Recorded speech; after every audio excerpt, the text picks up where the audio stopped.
PTI दौर में सियासी मुखालफिन को इंतकाम का निशाना बनाया गया। बानी PTI दौरे अमरीका में कहते रहे कि मैं जेलों में AC उतरवा दूंगा।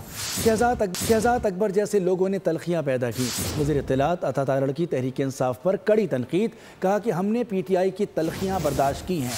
मीसाक़ जमहूरियत के बाद मुल्क में सियासी अमल बहाल हुआ। जेल की मुलाकात कानूनी मुशावरत के लिए होती है।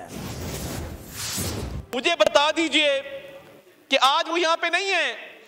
मिर्जा शहजाद अकबर, बदनामे ज़माना, SAPM अकाउंटेबिलिटी, हम तब भी आपको कहते थे कि इन जैसे लोगों ने जिन्होंने तलखियां पैदा की हैं सबसे पहले ये बाहर मुल्क से भागेंगे और सख्त बर्दाश्त करेंगे। आज वही बात हमारी दुरुस्त साबित हो रही है।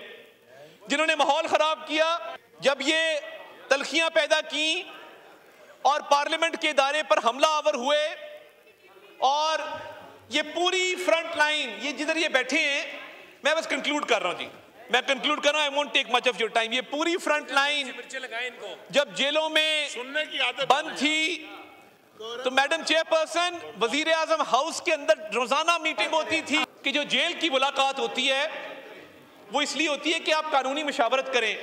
जेल की मुलाकात होती है कि जो सूबा आपके ज़ेरे इंतजाम है उधर लॉ एंड ऑर्डर के इंतजाम करें।